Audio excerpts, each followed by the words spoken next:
Transcribe.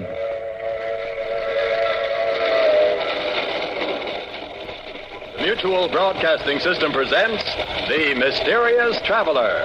Written, produced, and directed by Robert A. Arthur and David Cogan, and starring one of radio's foremost actors, James Stevens, in The Haunted Trailer.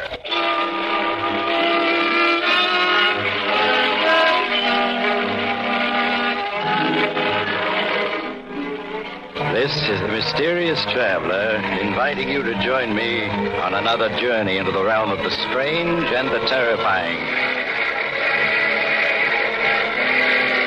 I hope you will enjoy the trip, that it will thrill you a little and chill you a little. So settle back, get a good grip on your nerves, and be comfortable if you can, as we take a little cross-country trip in The Haunted Trailer.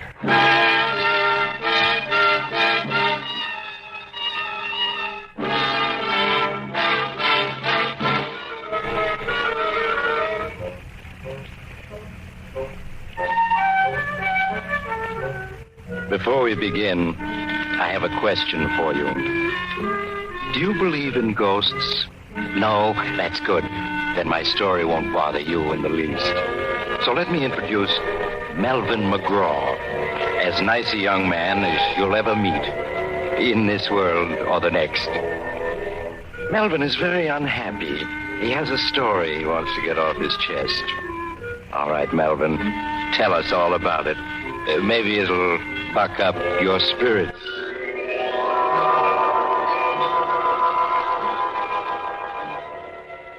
Spirits. Don't mention that word to me. What I could tell you about spirits. In fact, I'm going to. You are now listening to a desperate man. And yet, just 2 months ago, I was sitting on top of the world. I was heading for California in my coupe, pulling a brand new trailer. In California, I had a girl waiting for me. Her name was Louise, and we were going to be married. We were going to take a 2 weeks honeymoon trip in the trailer, then settle down in a little vine-covered cottage. But I haven't the heart to go into details. Just say that as I drove through the Catskills, I was happier than a lark. I'd made a late start, so I drove until well after dark.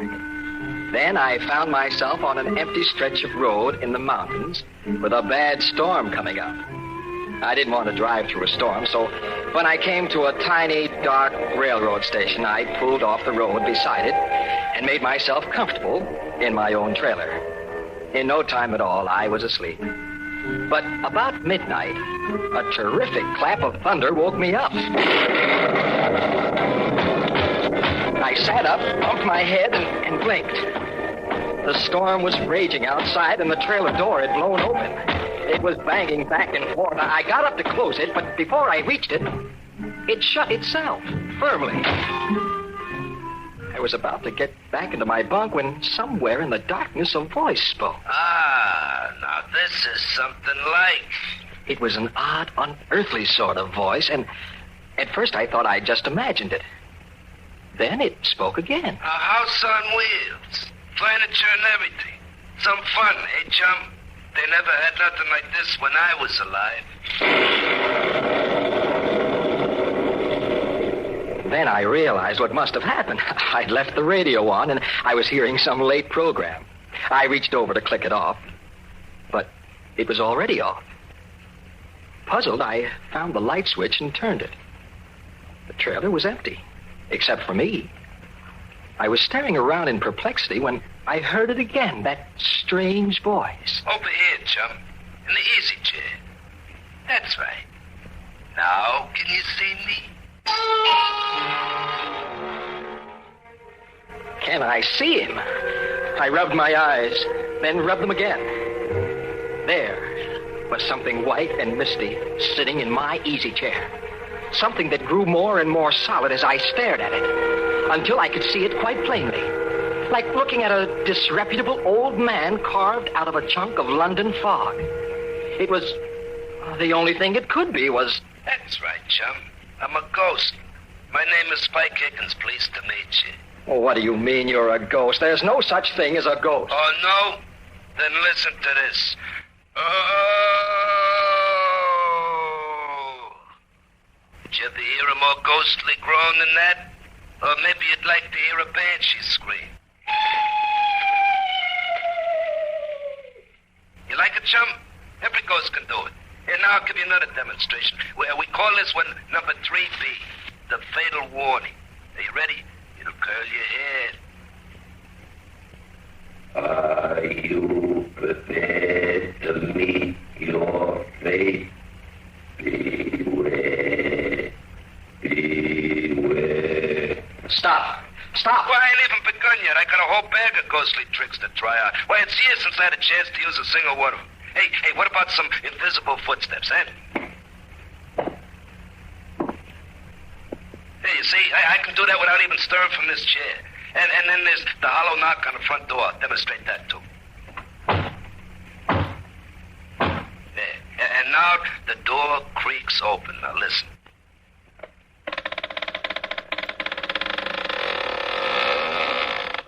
See? Now, just suppose you was alone in a deserted house at night and you heard all them noises. What would you do, eh? I'm asking you, chum. I'd run like the dickens. Yeah, I bet you would. Anybody would. And now do you believe I'm a ghost? Or should I give you some more of my repertoire? No. I'm convinced. You're a ghost. Well, that's better. Now that we're acquainted, you can call me Spike. That's my name, Spike Higgins. Born March 28, 1888. Died April 15, 1930. Well done, now good and faithful servant. Oh, I certainly wish I could wake up. This dream I'm having is ghastly. Not ghastly, ghostly. And you're not asleep. Hey, but speaking of sleeping, it's after midnight, and this is the first time I've been near a bed in more than 20 years. What do you say we turn in, man? You mean you're suggesting you're going to sleep in my trailer? Well, why not? That's what a trailer's for. A home away from home. No. I won't stand for it. Now, get out. Why did you ever come in here in the first place? Well, why did you stop in my territory? Answer me that, chum. Don't call me chum. My name is Melvin. If my name was Melvin, I'd rather be called chum. Okay, Melvin, you invited me in. I did no such thing. I deny it. Well, you stopped beside my railroad station, didn't you? What do you mean, your railroad station? That old station outside, I haunted. A haunted railroad station? I never heard of such a thing. Well, there's plenty you never heard of.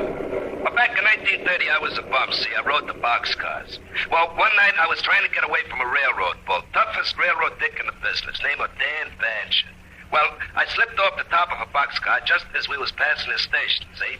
Well, so I got appointed resident ghost for 7 Pine Station. A real lousy break. Hasn't been anybody in the station after dark for 10 years. And then tonight you come along and park. Well, naturally, I invited myself in. That's some layout you got here. Well, why did you stay if you disliked it so? Had to. I was doomed never to leave. Punishment, you see. You were doomed to stay here forever? Like I said, never to leave. Why? I'll show you, Spike. This is where you and I part company.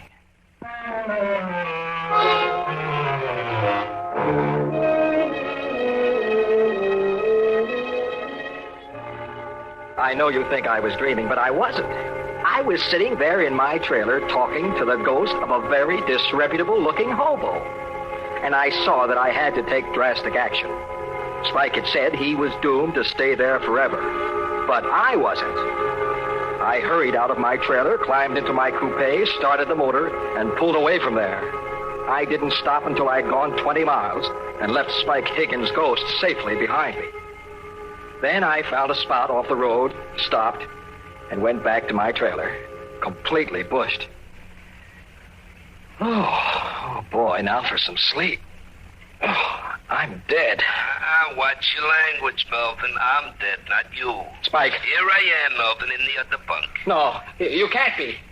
You said you were doomed to stay forever back at the railroad station. Well, I said I was forbidden to leave. I didn't leave. You hauled me away in your trailer.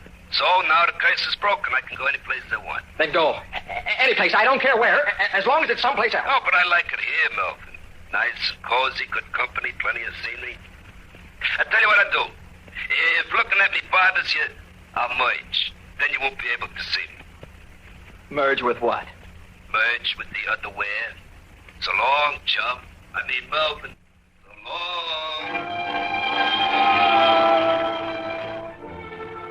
long. He was gone. Except for me, the trailer was empty. Then I knew it had just been a dream. I took a stiff drink of scotch and tumbled into my bunk. Next morning, the sun was shining. I thought about Louise and cheered up. I made myself a cup of coffee and started out happy as a lark again. I stayed happy almost all day. Then, as it was getting on towards evening, a cold, clammy draft chilled the back of my neck, and... Hello, Melvin. It's me, your old chum, Spike. You're not my old chum, and where are you? I can't see you. Well, give me time, Melvin, give me time. I've been merged with the underwear all night. I can't materialize again too fast or I'll strain my protoplasm. There, how's that? You transparent monstrosity.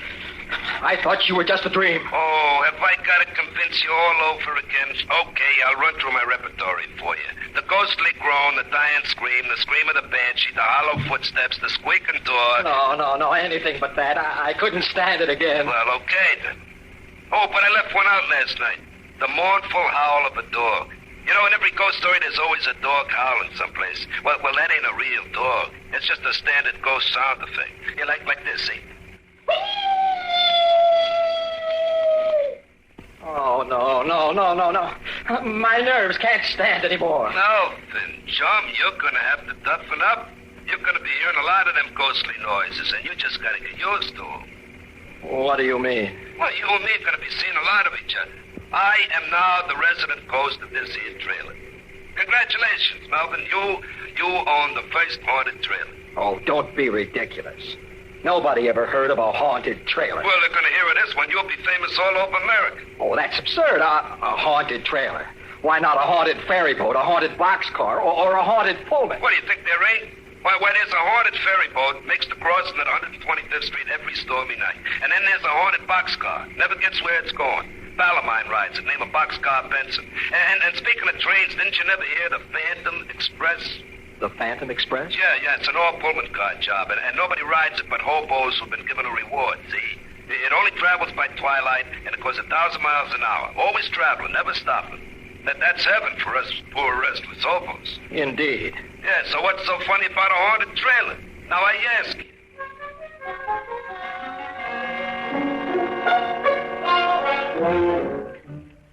Well, as I got underway again, I was worried.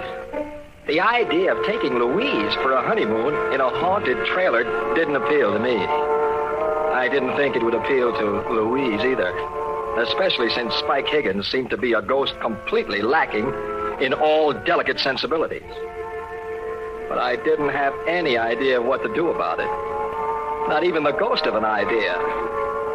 Presently, Spike oozed himself back into the trailer, and I kept on driving until almost 9 o'clock. Then I turned into a little motel and arranged to park overnight. I had some supper at a diner nearby and then went back to my trailer, hoping against hope that Spike would be gone. But he wasn't. The trailer was full of cigar smoke and the smell of whiskey. There was Spike sprawled out on my bunk, inhaling the smoke of a cigar that burned in the ashtray, and from time to time leaning over to sniff at an open bottle of scotch. And to make it worse, another phantasmal character, long and thin and disreputable looking, occupied the other bunk. They were two thoroughly intoxicated spirits. Oh, many brave hearts lie asleep in the deep. So beware,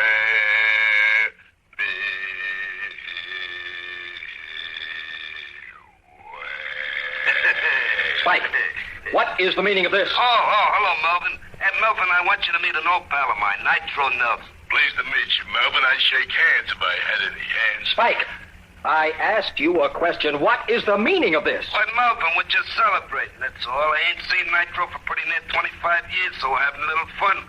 We're just a couple of high spirits. You get it? Huh? Very funny. Well, get this Nitro ghost out of here at once. This is my trailer, and I don't want him here. Yeah, sure, Melvin. It's your trailer, only I'm the resident ghost, see? I got full rights to extend hospitality to any other ghost, ghoul, phantasm, spirit, spook, boogeyman, werewolf, vampire, or poltergeist I want to. Look it up, the Spirit's Handbook, Section 7, Paragraph B. Besides, Melvin, there's a lot worse things than me that Spike could have invited. You know, some of them werewolves now. Brother. All right. Let's not talk about it. Just thinking of such things makes me nervous. But you'll have to stop singing. Suppose somebody heard you and came to investigate. Oh, well, okay. And anyway, it's time to turn on the radio. Turn on the radio? For what? But to hear it, stupid. Let's see. Yeah, this ought to be the right station. May I ask, merely out of morbid curiosity, what program a ghost would listen to? Well, you don't have to ask. You'll hear it.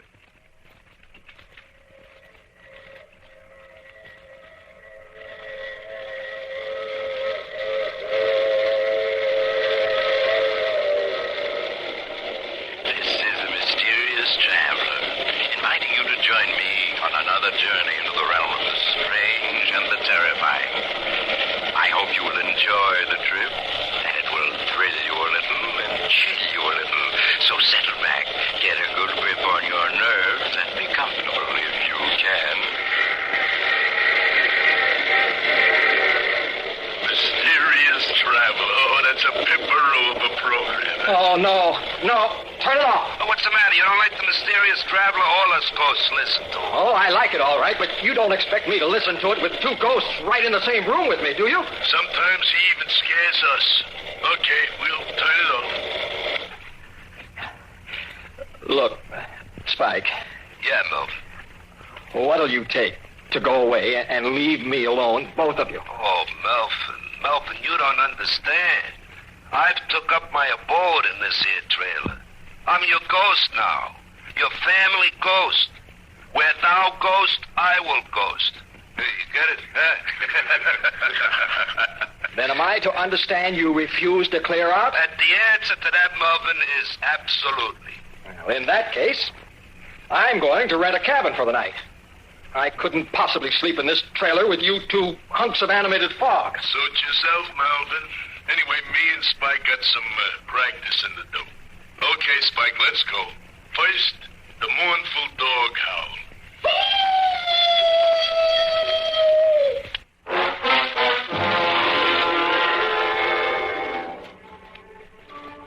That night, I slept in a rented cabin. The next morning, I drove on westward with my two phantom passengers and tried to pretend they weren't there. I almost got used to them. I suppose a man can get used to anything, even to having a permanent cold chill running down his backbone. When we passed through Denver, Nitro Nelson dropped off, saying he wanted to haunt up some old pals of his, leaving me with Spike Higgins.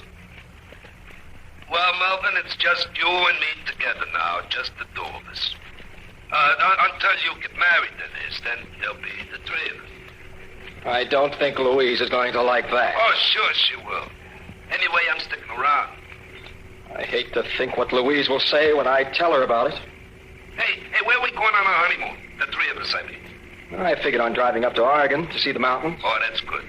Just as long as we get away from California. What have you got against California? Oh, just that Dan Basher lives there now. Dan Basher? Yeah, you remember that tough railroad dicker was chasing me when I fell off that freight? Oh, he's the toughest bull in the business. Hey, you're not afraid of him now, are you? No, of course not. Oh, only the grapevine says he's kind of sick, see, and he might be entering the spirit world any time now. And I wouldn't want to run into him again if he did. He's got a grudge against me. Hey, you know, I just thought of something. What? Well, right at first, Louise probably won't be able to see me or to hear me, see? On account of a family ghost that's only visible to the household. You get me? Yes, but I don't understand Well, as soon as you're married, she'll be part of the household, and then she can see me. Until then, no. Oh, wake me up as soon as it gets dark, huh, chum?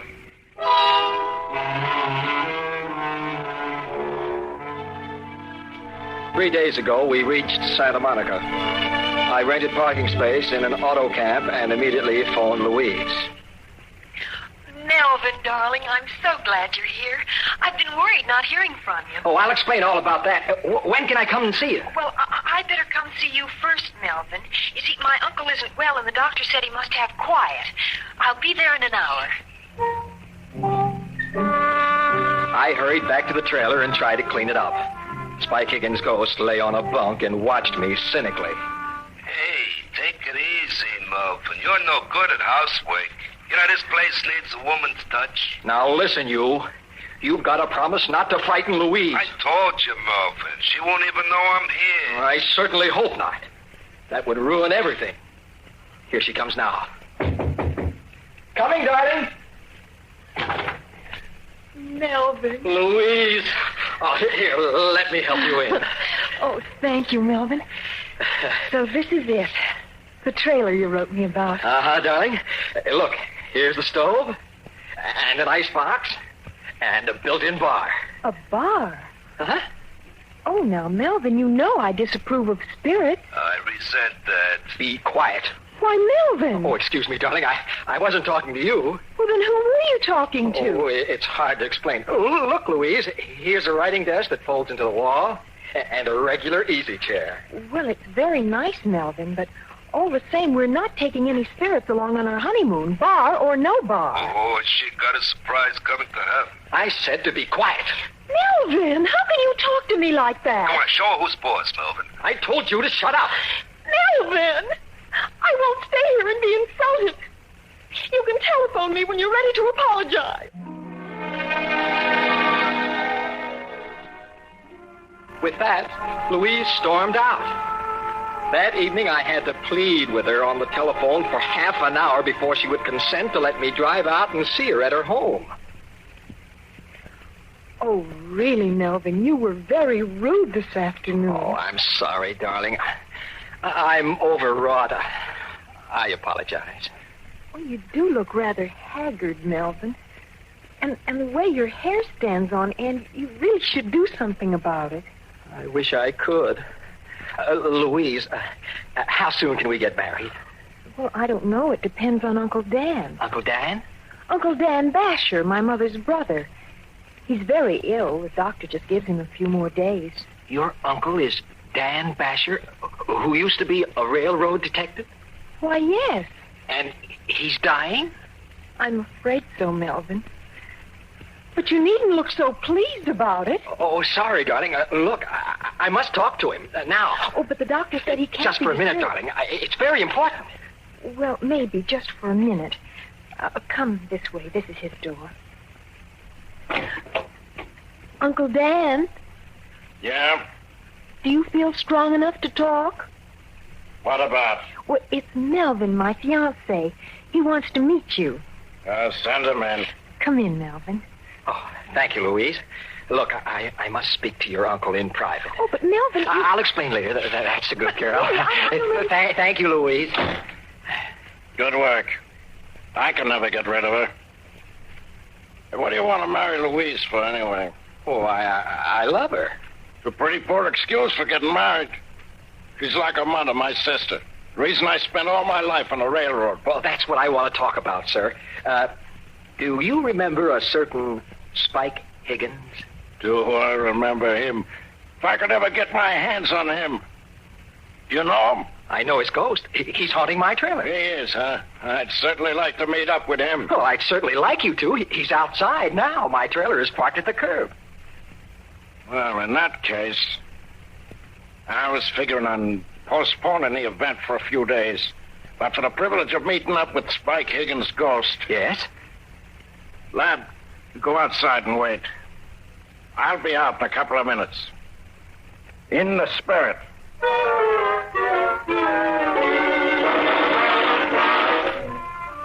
I made some excuse to Louise and hurried out to the trailer.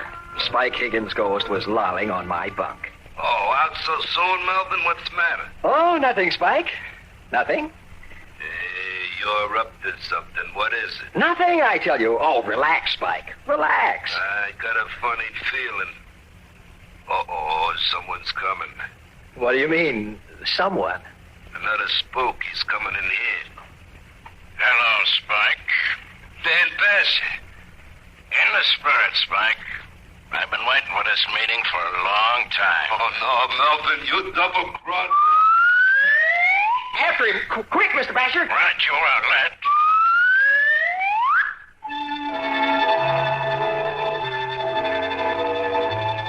I rushed outside. 3 blocks away, I saw a long freight train puffing away. Spike Higgins' ghost was racing for it with Dan Basher's spirit gaining on him. For the first time in a week, I felt happy again. Melvin. Louise. Melvin. Uncle Dan. He's gone. Yes, I know he is. You know? Well, what do you mean? Well, I just saw him running for that freight train. You saw Uncle Dan running for a freight train? Oh, I certainly did. Wonderful fellow, your uncle. Well, Melvin, are you mad? Mad? Not a bit. I am as happy as a lark. Well, you must be out of your mind. Your poor Uncle Dan has... Oh, Melvin, and you just stand there laughing about it. Laughing! But Louise, you don't understand. Oh, I understand all too well. You want to break our engagement. Hi, Melvin. So you want to get rid of me, do you? I certainly do. There, I knew it. I just knew it. Louise, darling. Oh, just like a dame, always weeping. Will you shut up? Isn't there any way to get rid of you? Well, there certainly is. Goodbye, Melvin McGraw, forever. Louise. Oh, never mind, Melvin. You've always got me. Well, that's my story. I'm a desperate man. Louise sent me back my ring, and I'm stuck with Spike Higgins' ghost. I should have known he'd outsmart Dan Basher. He left Dan's spirit hunting the freight train for him and came straight back to me. Now I'll never get rid of him. I'm just a shadow of my former self. I can't get a job. Oh, look.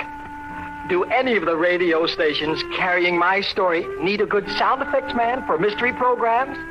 Oh, with me and Spike Higgins' ghost working together, we can guarantee authentic effects. Here, look. We'll give you a demonstration. Spike, let's have the creaking door. Now, the fatal warning. Are you prepared to meet your maker? Now the dog howling in the cemetery.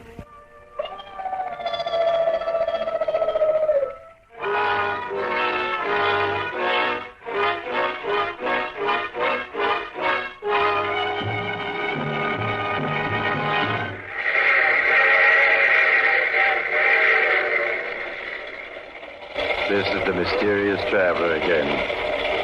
Dear me, what an odd story Melvin had to tell. Really, I don't know whether to take it seriously or not. A haunted train. It would be just the thing for my summer vacation. I do know a haunted telephone booth where I make all my calls. Oh, but I'm just joking. There are no such things as ghosts.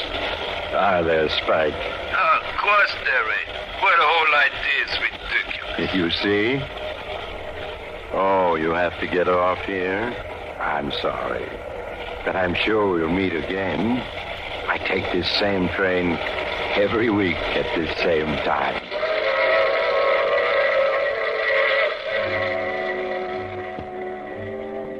You have just heard The Mysterious Traveler. In our cast were James Stevens, Larry Haynes, Bill Zuckert, and Shirley Blank, with Maurice Tarplin starred in the title role. Music is under the direction of Emerson Buckley and was composed by Richard DuPage.